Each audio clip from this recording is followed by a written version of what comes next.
Have you ever used the words only choice or original copy in your spoken or written language? If you have, you inadvertently used an oxymoron. In fact, these are not true oxymorons. They are just mistakes that a lot of speakers, even native English speakers, often make in their speech. Are you curious to find out how you stack up? Then make sure you stay till the end because we'll be taking a quiz. Hello everyone, my name is Bakul Soman, and in today's video we will be learning all about oxymorons, what they are, when they can be used legitimately, and of course we will review 11 oxymoronic mistakes that people often make. So make sure you stay till the end. Okay, so as always, let's start with definitions. What is an oxymoron?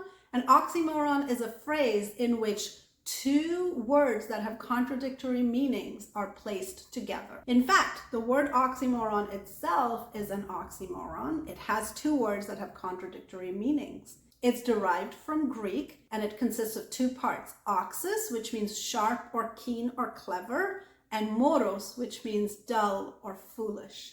So the word oxymoron is an autological word. It expresses a property that it also possesses. Think about that for a moment. So oxymorons are not always mistakes. There are legitimate reasons for using them. Oxymoron is a type of literary device. And what that means is that it's a technique, it's a style that is used to enhance writing. Typically writing, but we use it in speech as well. It is used to emphasize a point, to create a vivid imagery, to create reader engagement. When they come across a phrase that has an oxymoron, it makes them pause and think, because it is that contradiction and our brain has to kind of process it and deal with it. So an example of something like this could be deafening silence. Just by putting those two words together, the writer or the speaker creates a real sense for the quality of that silence. It was not the calm, comfortable silence between two people who know each other and get along really well. It says a lot about the quality of that silence. It was oppressive, there was stress, there was tension. Without saying it in so many words, it tells you a lot about the atmosphere in the room, the dynamics. Maybe something tense happened just before that. So think about that. Just those two words together conveyed all of that. So it's an excellent literary device. It is also used to convey the complexity of emotions, because emotions are complicated. So you could say things like the exquisite agony of something, or the pleasurable pain of something, or a bittersweet moment. Shakespeare used this strategy a lot in his work. Parting is a sweet sorrow.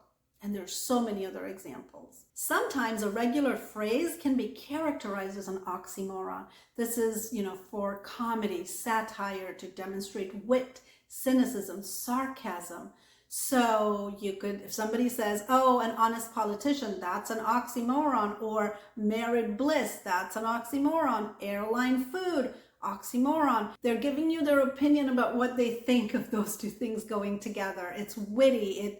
It demonstrates the ability to manipulate language and words and just kind of play with language. It shows a real mastery for language. Oxymorons are also the staple of colloquialisms and slang. They find a very good home in many of these expressions. So when you hear words like, or phrases like, seriously funny, awfully good, same difference. So oxymorons very often you will find in slang expressions. There have been a lot of new oxymorons that have been crafted to describe our new reality, whether it's post-pandemic or just, our modern world in general. So things like working holiday, working vacation, alone together, virtual meeting, virtual reality, fake news. We didn't have words for these before. So these are all new additions, and they're really important because they do describe things that probably didn't exist maybe 10, 20, 50, 100 years ago. The next category of words are what I call deceiving oxymorons. So they're not true oxymorons, but they seem like one at first glance. So one example of this would be one of the words in the phrase has many meanings and an alternate meaning is being employed. So one meaning might be contradictory to the other words, but the alternate meaning is not necessarily. So here's an example. Civil war. Civil can mean courteous or polite, and if we use civil in that sense, then civil war is obviously an oxymoron because war is anything but. However, civil also means pertaining to the citizens of a country, a state, a nation, to make a distinction from military or church personnel.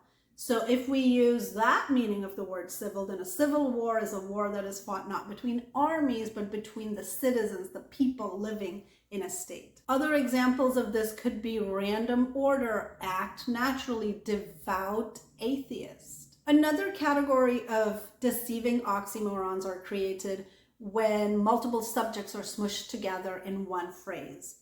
Let me give you an example. If you take a phrase like clearly confused or clearly misunderstood, obviously, if something is misunderstood, it's not clear. If something is confused, it's not clear. But what that phrase is trying to say is, I can clearly see that you misunderstood me. So part of it pertains to me and part of it pertains to you.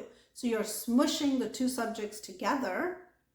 And that is what is causing a phrase that sounds like or looks like an oxymoron, but truly isn't. Finally, we come to phrases that are just pure, simple errors. So they should just not be used, in my humble, unbiased opinion. They should just not be used. Purge them from your vocabulary. All right, so here comes the quiz. Okay, so be honest and try to figure out how many of these you have used yourself. Number 1, loosely sealed. If something is sealed, it can't be loosely sealed.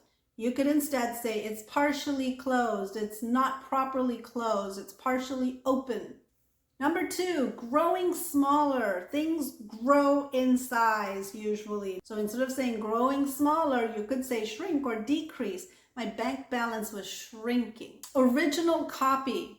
An original is not a copy. So you could say it's an original, or you could say it's an original one. Only choice, only option. By definition, option, choice indicates more than one. So you can't have that. That can be your only choice. You could say, I didn't have any other options. I didn't have any other choices. Accurate estimate. An estimate, by definition, is not accurate. Instead, you could say a better estimate, a closer estimate. Crash landing.